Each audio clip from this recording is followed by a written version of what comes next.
Olá, boa tarde, ótimo início de semana para você. O NT Sul deste 15 de abril começa agora com os principais destaques da segunda-feira. Vamos lá? O governo federal quer aumentar de 20 para 40 o número de pontos que leva à suspensão da CNH. A proposta também determina a validade de 10 anos do documento. Companhias aéreas apertam fiscalização do tamanho e peso das bagagens de mão. Este grupo aqui vai passar uma semana em Porto Seguro e esta reunião é para definir detalhes da viagem. E a grande dúvida dessas mulheres é se a bagagem dos 7 dias de viagem vai caber dentro dessa pequena mala. Falamos de ansiedade, a segunda doença mental mais comum no planeta. Somos o país mais ansioso do mundo. Dados da Organização Mundial da Saúde mostram que quase 10% dos brasileiros sofrem com algum transtorno de ansiedade. Doença do beijo transmitida por cães e gatos em pauta aqui. Vocês têm o hábito de beijar seus animais de estimação na boca? Muito cuidado! Hoje no comentário Vida Animal vou falar sobre esse tema. Tem ainda vagas de emprego em Cachoeira do Sul e a previsão do tempo para este início de semana. O NT Sul está no ar, seja muito bem-vindo.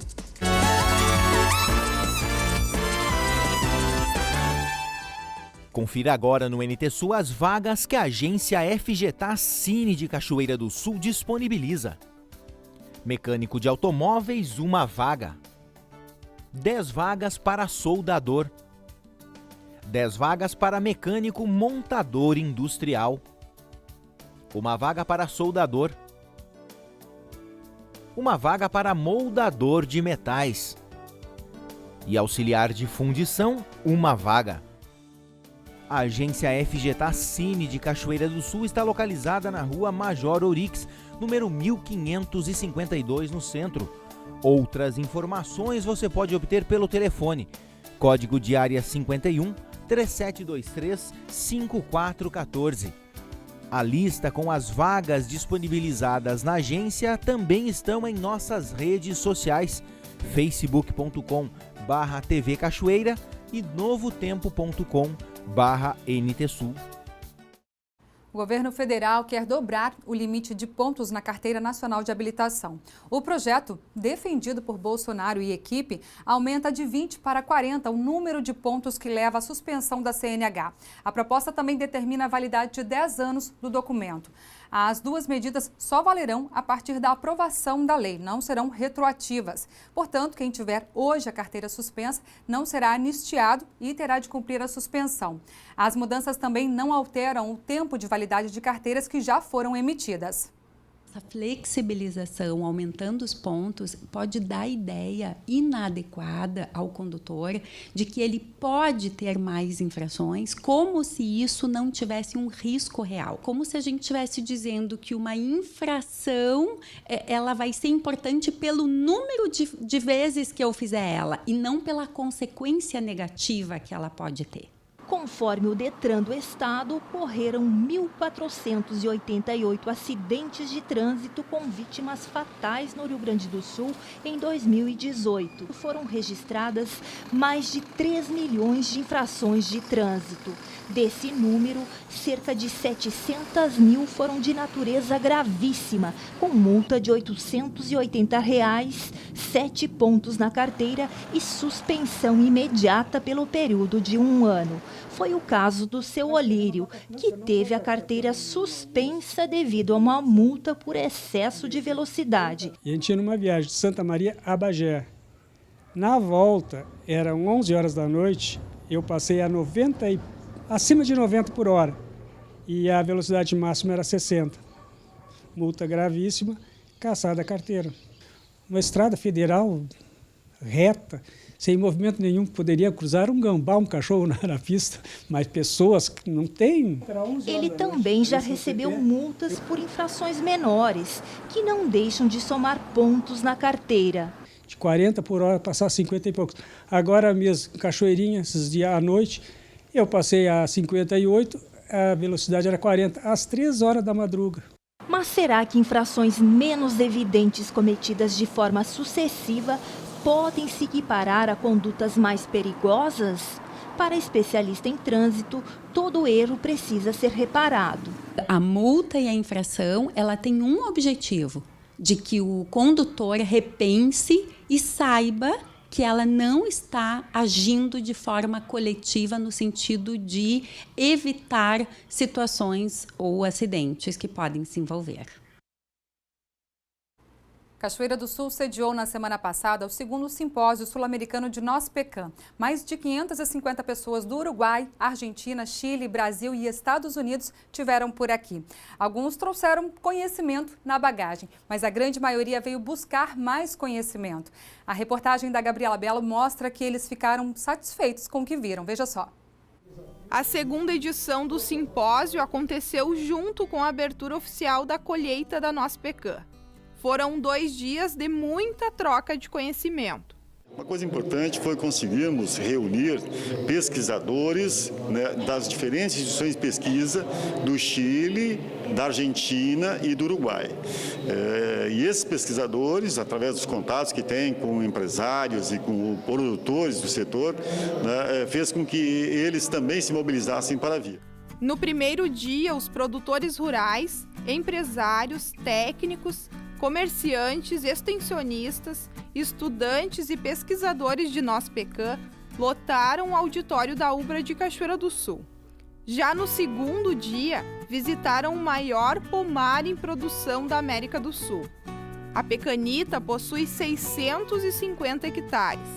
As primeiras mudas foram plantadas há mais ou menos 40 anos.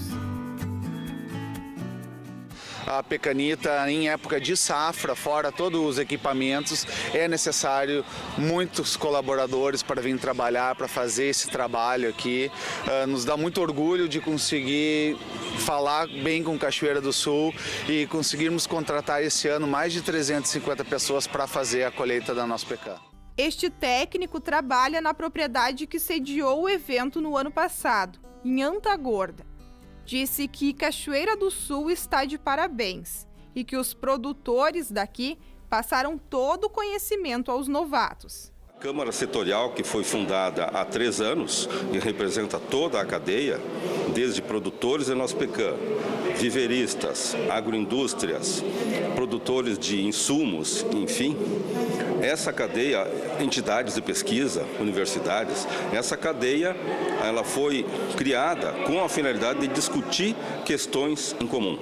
Discutir e encaminhar soluções para questões em comum. Uma delas, muito importante, que surgiu por ocasião do último simpósio, foi o encaminhamento da busca de registro de produtos químicos para uso em NOSPECAM, que não tem esse registro ainda. Então, através do trabalho da Câmara Setorial e agora do Instituto Brasileiro de Pecanicultura, fundado esse ano, então está se buscando atender essa demanda muito importante, porque hoje, ainda no Brasil e também na Argentina, não há condições legais para uso de produtos químicos, que são imprescindíveis para o bom andamento da cultura. A Patrícia cultiva um pomar de 50 hectares no norte da Argentina. Ela nos contou que as árvores têm 7 anos. Quando perguntei o que aprendeu no simpósio e se tinha ficado satisfeita, Patrícia disse que tem muito a fazer. Que temos muito para fazer. Com quase 20 anos de mercado, a Divinute é uma grande parceira dos produtores. Além de vender mudas de nogueira, eles compram a produção de centenas deles todo ano. E uma coisa importantíssima também é a abertura, né, do nosso trabalho com o mercado internacional. Então nós começamos a nos inserir, a participar de mais eventos internacionais e já fizemos alguma exportação piloto, né, para ver como que a coisa funciona. Só que para isso é preciso mais matéria-prima. O mercado interno absorve tudo o que a gente está produzindo. Os testes de mercado internacional se dão mais no sentido de antecipação a uma produção que vai acabar acontecendo. Porque nós vendemos mudas, né? As mudas estão crescendo. Estamos percebendo, né, isso já era o nosso planejamento, né, que logo adiante ali o mercado interno não vai absorver toda essa produção. Então nós temos uma obrigação de já abrirmos caminhos internacionais. O mercado interno é bom consumidor, é um mercado enorme que a Argentina, por exemplo, não tem, Uruguai nem Chile tem mercado interno importante, nós temos, né? Agora, com o crescimento dessa produção para os próximos anos, né, nós teríamos que atingir obrigatoriamente o mercado internacional, que é ávido por nozes pecan. Né? Como foi dito aqui, é uma noz ainda pouco conhecida e tem tudo para ser feito em termos de mercado internacional. Em breve, o Milton, lá de Candiota, pretende colher nozes para ser um fornecedor. As mudas e assistência técnica é da Divinute. Quanto ao simpósio... Conseguiu pegar bastante coisa nova, né? Que a gente não está iniciando a RC, então para nós é uma oportunidade para crescer nessa área.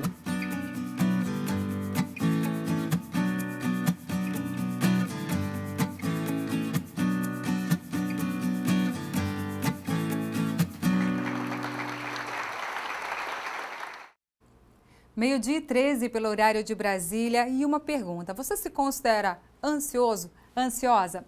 Pois o Brasil é o país mais ansioso do mundo. Dados da Organização Mundial da Saúde mostram que 9,3% da nossa população sofre com algum tipo de transtorno de ansiedade, quase o triplo da média mundial. A ansiedade é a segunda doença mental mais comum no planeta.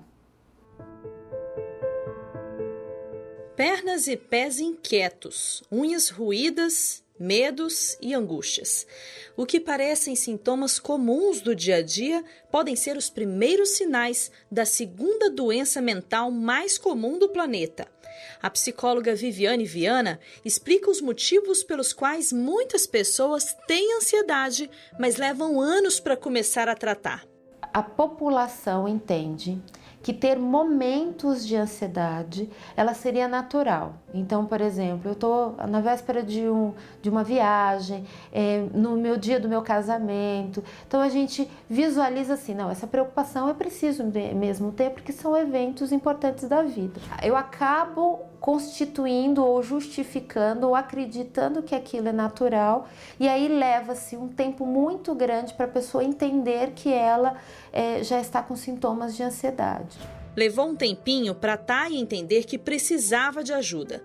Ela conta que o quadro de ansiedade que evoluiu para depressão surgiu ainda na infância. A estudante revela que o problema fazia com que ela tivesse dificuldades para lidar com qualquer coisa que fugisse da rotina. Meu pai faleceu quando eu era muito pequena e eu fui uma criança que tive muitos sinais de depressão. Então eu tive momentos da minha vida em que eu pensei em suicídio, eu tive momentos da minha vida em que eu cheguei a me machucar, mas eu não entendia por quê. A criança nunca entende por quê. O psiquiatra Pablo Canales conta que existem vários fatores que podem desencadear a ansiedade além de acontecimentos traumáticos e que é preciso ficar atento a eles. Temos que buscar a causa da ansiedade, que pode ser genética, pode ser uma questão biológica, a alteração em alguns neurotransmissores, pode ser uma questão também patológica, um problema de tireoide, um problema na suprarrenal, que pode alterar o nível de cortisol, o nível de tiroxina, que cria um certo tipo de alterações que podem piorar essa ansiedade, essas crises de estresse agudo. E é aí que mora o perigo. A Thay conta que, com o passar dos anos, a ansiedade começou a fazer parte da vida dela e os sintomas ficaram mais intensos. A estudante revela que, por causa do problema, teve prejuízos e restrições para algumas atividades diárias. Uma prova que ia ser daqui 2 meses me deixava preocupada durante os 2 meses. Eu não conseguia comer, eu não conseguia dormir, ou eu dormia muito, ou eu comia muito. Ou eu tinha dores de estômago absurda, eu começava a vomitar, eu tremia, eu tinha taquicardia, eu suava muito, eu sempre suei muito, porque qualquer coisa já me deixa em pânico. Os sintomas eram tão fortes que ela vivia passando mal. Chegou a fazer uma bateria de exames que nunca deram em nada. O diagnóstico? Transtorno de ansiedade. Mas esse não é o único distúrbio emocional que afeta o dia a dia das pessoas. Alguns sintomas da ansiedade são inclusive bem parecidos com a crise de pânico. Para saber a diferença entre transtorno de ansiedade e a crise de pânico, o Dr. Pablo Canales dá um exemplo bem simples. Então, vamos fazer uma diferença muito simples, tá? É medo que não me deixa avançar. Por exemplo, eu estou num ônibus, está cheio de pessoas e de repente eu começo a passar mal, começo a suar as mãos, começo a ter palpitação, falta de ar, o ar não passa, uma mão está apertando a minha garganta, eu não consigo respirar, começo a suar frio, começo a pensar, vou morrer, alguma coisa em algum momento vai acontecer comigo. Isso é uma crise de pânico, tá? A crise de ansiedade é, eu não vou conseguir chegar lá, o que será que vai acontecer? Eu estou chegando tarde, o ônibus não vai, esse motorista não aperta o acelerador, ai, como pode? Eu fico nervoso. Pois é, para piorar, tem gente que prefere se automedicar a procurar orientações de um profissional. A gente pode ouvir opiniões, mas a gente precisa ter a orientação de quem estudou. Você precisa ir na consulta. Precisa mesmo. Ainda bem que a Thay fez o tratamento direitinho e conseguiu controlar bastante o quadro de ansiedade. Ela conta que não está totalmente livre do problema. Prova disso é que a boca começou a tremer durante a entrevista. Mas ela já consegue ter uma vida mais tranquila, seguindo também algumas dicas preciosas. Eu começo a beber mais água, eu começo a fazer caminhada, ou faço alguma coisa que eu gosto, por exemplo, leio um livro. Eu vou encontrando válvulas de escape que me ajudam a extravasar minha ansiedade. Outro exercício muito importante é o da respiração. A gente, na verdade, com o passar do tempo, a gente respira da maneira equivocada, né? Na maioria das vezes, pessoas que têm atividades, né, musicais, que tocam instrumentos ou cantam, elas respiram da maneira correta, que é através do diafragma. Então, a ideia de fazer movimentos de respiração pelo diafragma tende também a colocar equilíbrio em todo o aspecto do corpo, tanto do batimento cardíaco, tanto como a oxigenação. Então, ter essas ações geralmente ajudam muito dentro dessa condição. Depois de sentir na pele os piores momentos das crises de ansiedade e conseguir dar a volta por cima, a Thay dá uma dica importante para as pessoas que conhecem alguém com um problema. Você não estar sozinho, eu acho que é a coisa mais importante para uma pessoa que tem algum transtorno, algum problema emocional, sabe? É você sentir que você não está carregando esse fardo sozinho, que você não está trazendo o mundo nas costas. Tem alguém dizendo, não, calma, deixa eu dividir com você, segura na minha mão que vai dar tudo certo. Que linda, pois é, viu? Quando a gente passa por uma situação dessa, nada melhor do que estar perto de alguém que ama a gente, não é mesmo? Respire fundo e, se nada resolver, procure um médico, um psicólogo, vai te ajudar bastante. A ansiedade, infelizmente, é o mal do nosso século. Nós vamos para um rápido intervalo, agora 12h19 pelo horário de Brasília, e a seguir você vai ver, tem vagas de emprego por aqui em Cachoeira do Sul e a previsão do tempo para o início da semana. E se você tem o hábito de beijar cães e gatos na boca, fique atento ao Vida Animal de hoje. Vocês têm o hábito de beijar seus animais de estimação na boca? Muito cuidado! Hoje no comentário Vida Animal vou falar sobre esse tema.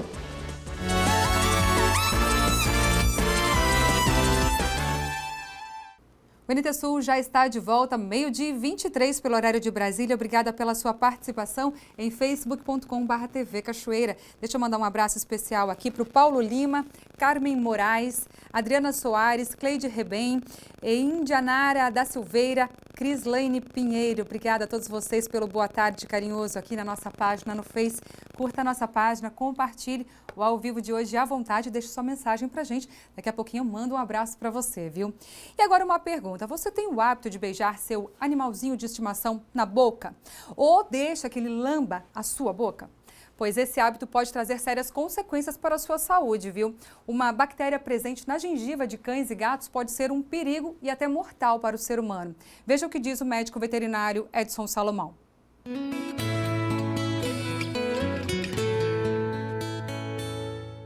Médicos americanos divulgaram a morte de uma senhora de 58 anos, muito apegada ao seu animal de estimação. Tão apegada que ela tinha o hábito de beijar o seu animal na boca.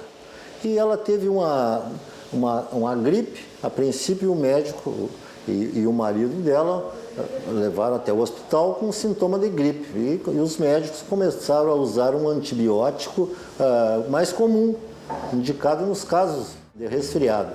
Mas no segundo dia ela foi piorando e no segundo dia ela veio a óbito. E os pesquisadores, os cientistas, esses médicos que estavam tratando essa senhora foram a fundo e descobriram o que levou à morte, qual é a bactéria que levou ao óbito dessa senhora de 58 anos. Foi uma bactéria encontrada na saliva de cães e gato, Capnocitopefaga. É uma bactéria que ela vive na saliva dos cães e gatos. Então nós temos que ter um cuidado muito grande, porque esse gesto de carinho pode ser uma coisa bem grave. Claro que não é uma coisa comum. De 1976 até agora, aconteceram no mundo 200 casos. E só nesse estado, lá nos Estados Unidos, onde que houve esse óbito dessa senhora, foi o segundo caso, porque teve um rapaz que teve que ser amputado as 2 pernas e as mãos, porque se contaminou com essa bactéria que vive na saliva dos cães. Então, o próprio filho dessa senhora que faleceu faz um apelo para que a morte dela sirva de alerta para que as pessoas se cuidem mais. Eu acho que o animal tem que ser tratado com muito carinho, com muito amor, mas certos cuidados de higiene são fundamentais.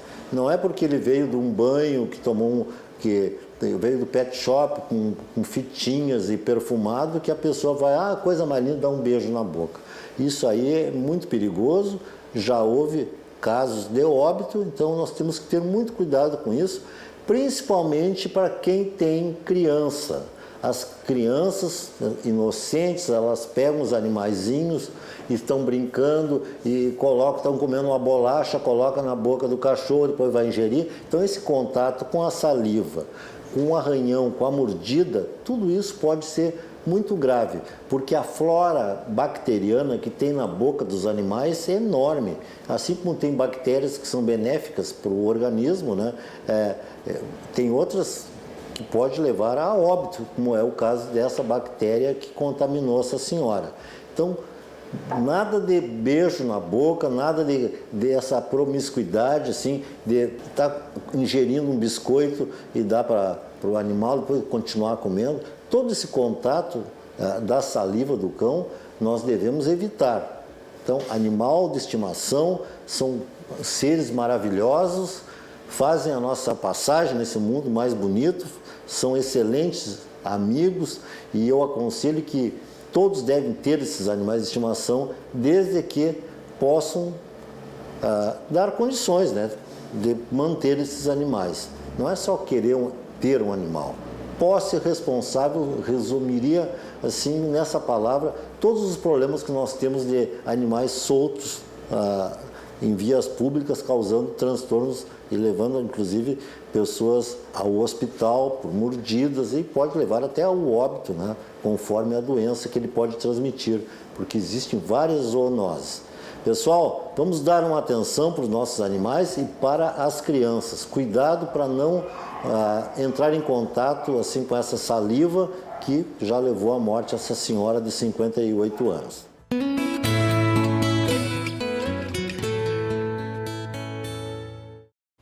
Viajar de avião e pagar para despachar a bagagem ou não pagar taxa extra e dar um jeitinho de colocar todos os pertences em uma pequena mala.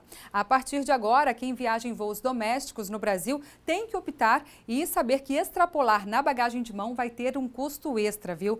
A medida instituída pela Associação Brasileira das Empresas Aéreas está em fase de implementação e adota tamanho e peso padrão para as malas de mão. 7 mulheres atentas a uma explicação sobre uma pequena mala. Sim, uma mala, muito pequena. Afinal de contas, a partir de agora, o tamanho do utensílio de viagem que pode ser levado como bagagem de mão em voos nacionais sem custo adicional para os passageiros é de apenas 50 centímetros de altura por 35 de largura e 25 centímetros de profundidade. O peso não pode ser além de 10 quilos. Este grupo aqui vai passar uma semana em Porto Seguro e esta reunião é para definir detalhes da viagem. E a grande dúvida dessas mulheres é se a bagagem dos 7 dias de viagem vai caber dentro dessa pequena mala. Vai caber tudo nessa mala? Tem que caber. É obrigada, não tem outro jeito, né? Então vamos botar tudo na mala, vamos reduzir a bagagem. Tá mais difícil para uma mulher fazer com que caiba tudo na tua malinha tão pequena? É difícil, né? Porque eu praticamente sempre levo roupa sobrando, mas dessa vez eu vou reduzir. Colocar as tuas coisas dentro da mala já é difícil. Já é difícil. Imagina trazer uma lembrancinha de lá para cá numa mala pequena. Como? Não tem espaço. A Eliodete lamenta o fato de não conseguir colocar na mala lembranças para a família, que é grande. Porém, admite que a falta de padrão no tamanho das bagagens dificulta e atrasa a vida dos passageiros, principalmente na hora do desembarque. A dificuldade também na descida, é aquele monte de mala voando, tu não sai do lugar, tu não consegue sair do teu banco. Se antes do avião aterrissar, tu tem que ficar ali presa, também é a maior dificuldade, despencando aquele monte de bagagem, porque a maioria das pessoas querem, e também o preço, que aumentou bastante, né? Então, a maioria das pessoas pegam suas mochilas, suas bagagens grandes, que nem aquela malinha ali, começa a tirar lá de cima, quase derrubar por cima da cabeça das pessoas. Todo mundo quer aproveitar, porque é incluso a ida da bagagem, né? De mão, não cobrando, porque aumentou bastante o preço da bagagem que vai lá embaixo, né? As pessoas se sentem um pouco limitadas em função de sair para viajar, de curtir, de ter que se limitar na hora de fazer a bagagem, né? Mas hoje a gente está tentando orientar das melhores maneiras possíveis, como vocês viram, mostrando mala, mostrando o que cabe dentro. Ou então aquelas pessoas que realmente não se propõem a isso, preferem pagar, tem o custo, tem essa opção, né? Hoje, no momento, ainda é inquestionável. Eu imagino que venha todo um trabalho em cima das empresas para que isso não se torne essa limitação tão grande, que para algumas pessoas é muito difícil. Acostumada a idas e vindas em aeroportos, a Mariângela analisa esta limitação nas bagagens de mão como um ponto positivo e até necessário. Já está meio que automático, as pessoas já absorveram a ideia, e já faz algum tempo que isso está acontecendo, e agora realmente estão fiscalizando mais. Tanto que além do peso dos 10 quilos, está sendo bastante rigoroso o tamanho da bagagem. Então as companhias têm uma caixa de papelão e eles colocam uma malinha ali dentro. E se a caixa estufar, então é porque a mala está fora de padrão. Daí não passa, aí tem que pagar, voltar lá no guichê, pagar e despachar a bagagem. Esse regramento é bom ou é ruim? É bom e é ruim. É bom no sentido de que as tarifas são proporcionais à bagagem que se carrega. Então, quando a gente procura um baixo custo, essa tarifa sem bagagem ela é mais interessante. Então, a gente também não pode considerar que é todo ruim, já que a gente está pagando menos. É o custo-benefício. É ruim porque realmente as pessoas têm que se adaptar, levar menos coisas, né, e tal. E também o lado interessante é que antigamente carregavam muitas coisas em cima, né? Então as pessoas quando iam descer do avião carregavam 3, 4 sacolas. Agora não. Então tá mais organizado dentro da aeronave.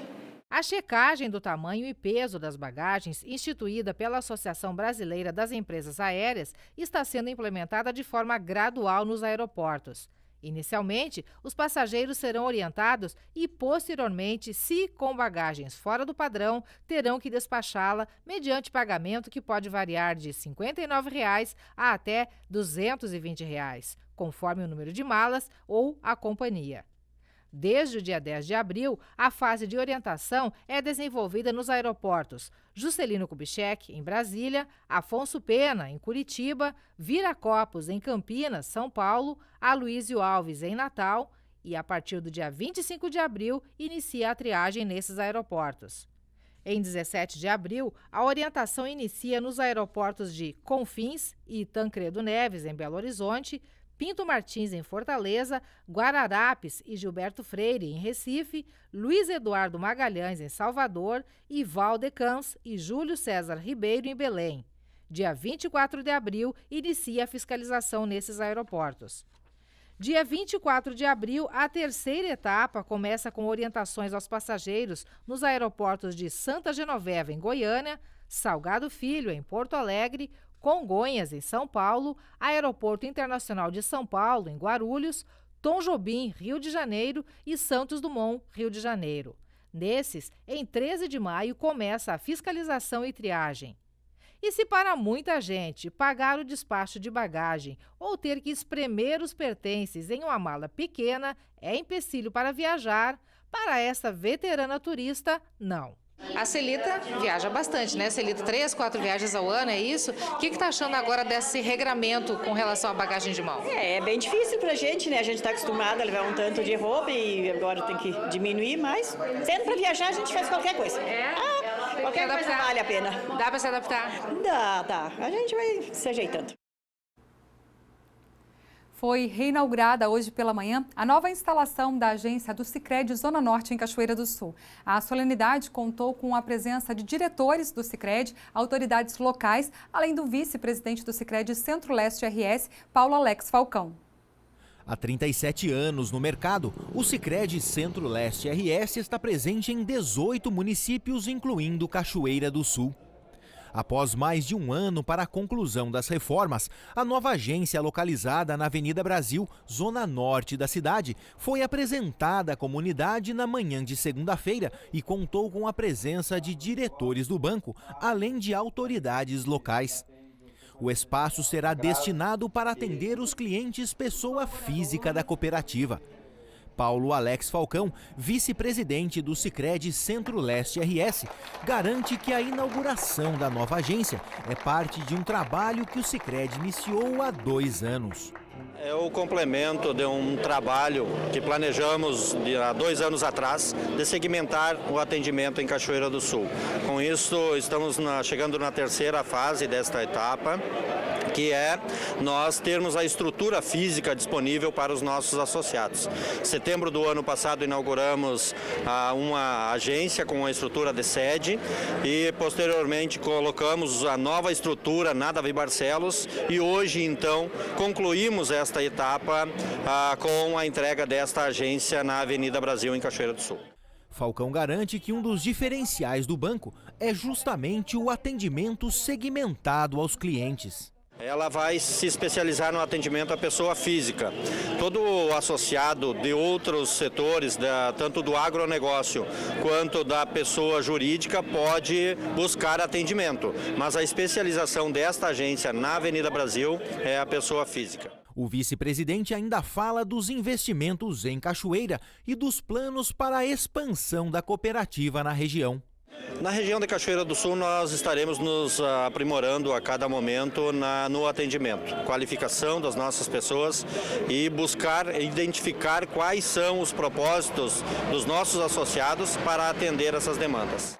Nós trabalhamos com um crescimento natural, né, em torno de 10% ao ano, o que nos coloca nesses primeiros anos por conta dessa nova estrutura que nós estamos trabalhando, de ter a segmentação, de ter um propósito em atender as necessidades dos associados. Isso no futuro será revisto e nós estaremos trabalhando para cada vez mais atender melhor o nosso associado e qualificar também as suas demandas. O novo espaço terá 7 guichês de atendimento, 2 terminais para saque e contará com 14 colaboradores em sua estrutura. O atendimento ao público será das 9 da manhã às 4 da tarde e nos caixas das 10 da manhã às 3 da tarde.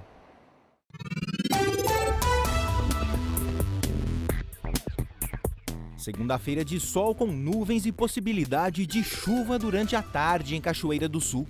A umidade relativa do ar fica entre 59% e 92%, mínima de 22, máxima de 28 graus. Na terça-feira, o dia será de sol com muitas nuvens durante manhã e tarde. Períodos de nublado com chuva a qualquer hora. Mínima de 19, máxima de 26 graus. Já na quarta-feira, o dia será de sol com nevoeiro ao amanhecer. As nuvens aumentam durante a tarde. Não há previsão de chuva. As temperaturas variam entre 20 e 28 graus. Confira no mapa como fica o tempo hoje. O sol aparece com nuvens em grande parte do Rio Grande do Sul nesta segunda-feira, mas no decorrer do dia, a cobertura de nebulosidade aumenta no estado. Áreas de instabilidade se formam aos poucos em alguns pontos, mas da tarde para a noite haverá chuva localizada e irregular em várias partes. Algumas localidades pode ter chuva forte e até temporais, mas em locais isolados. Em algumas áreas, a chuva deve chegar só no fim do dia. A temperatura se eleva menos nesta segunda. Na capital Porto Alegre, a máxima prevista é de 28 graus. Em Uruguaiana, na fronteira oeste, 28. Em Passo Fundo, no norte do estado, 28 graus. E em Santa Maria, na região central, 27. Para o litoral norte, Tramandaí, Torres, 26 graus. E em Pelotas e Rio Grande, no sul do estado, 26.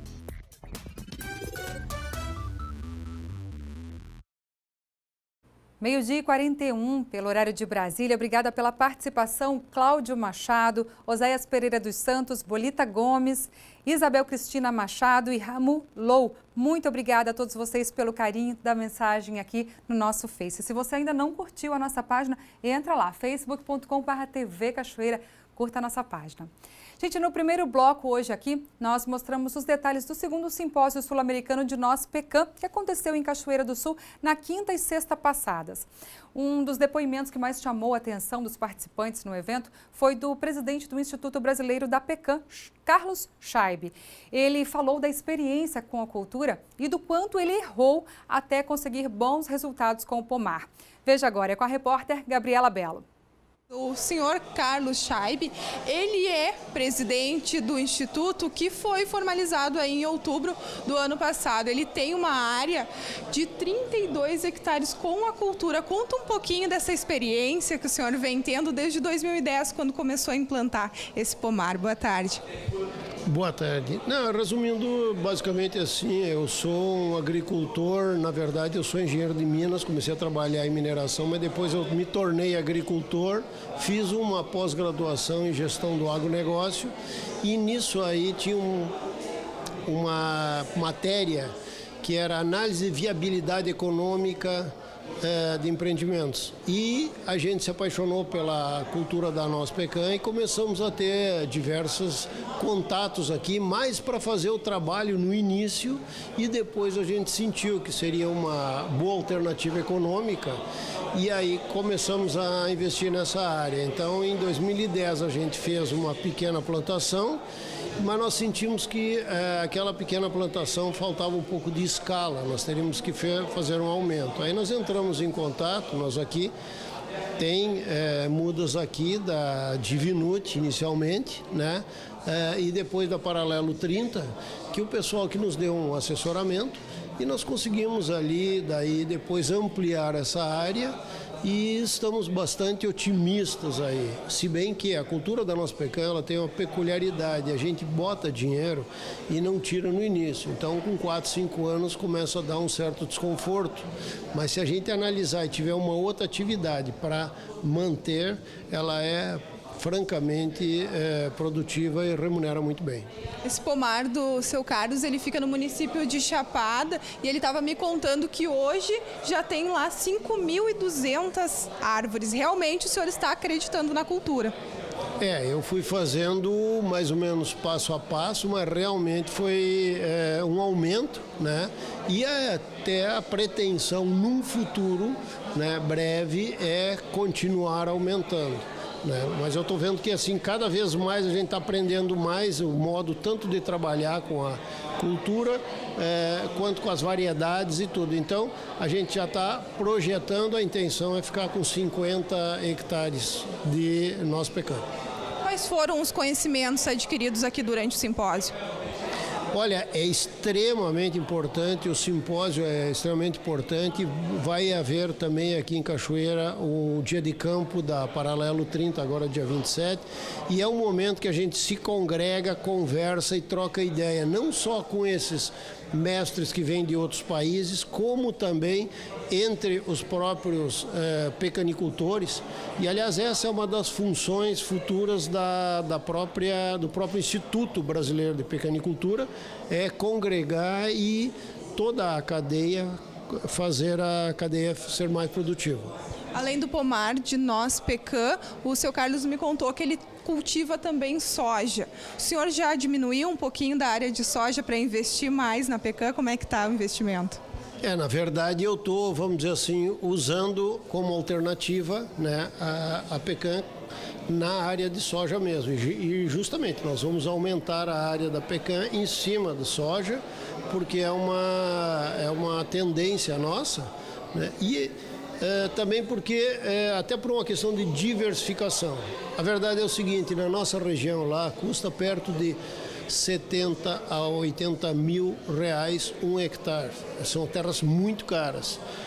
Eu não tenho tempo de comprar 100 hectares, por exemplo, gastar um monte de dinheiro e não vou ter um retorno por enquanto. Então, em vez de horizontalizar, nós decidimos verticalizar, aumentar a produtividade. Eu sei que se tudo der errado, eu ainda consigo de 3 a 4 vezes mais rendimento com a pecan do que com soja. Mas para estabelecer um custo e tem um tempo, eu preciso fazer isso aí de forma gradual. Muito obrigada então por todas as informações e desejo sucesso no seu trabalho lá.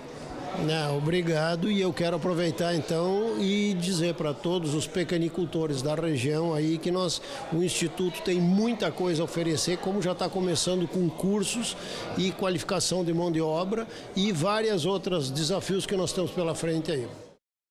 Confira agora no NT Sul as vagas que a agência FGTA Cine de Cachoeira do Sul disponibiliza.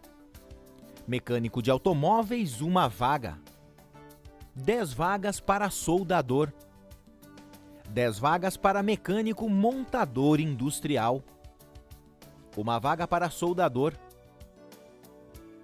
1 vaga para moldador de metais e auxiliar de fundição, 1 vaga.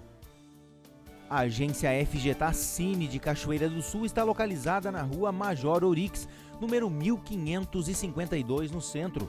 Outras informações você pode obter pelo telefone, código de área 51 3723 5414. A lista com as vagas disponibilizadas na agência também estão em nossas redes sociais, facebook.com/TV Cachoeira e novotempo.com/NTSul. O NT Sul desta segunda está ficando por aqui. Obrigada pela sua companhia, pelas mensagens em facebook.com/TV Cachoeira e também pelo nosso WhatsApp, viu? Amanhã, a partir do meio-dia, eu estarei por aqui. Conto, é claro, com a sua companhia. Até lá, uma ótima tarde para você.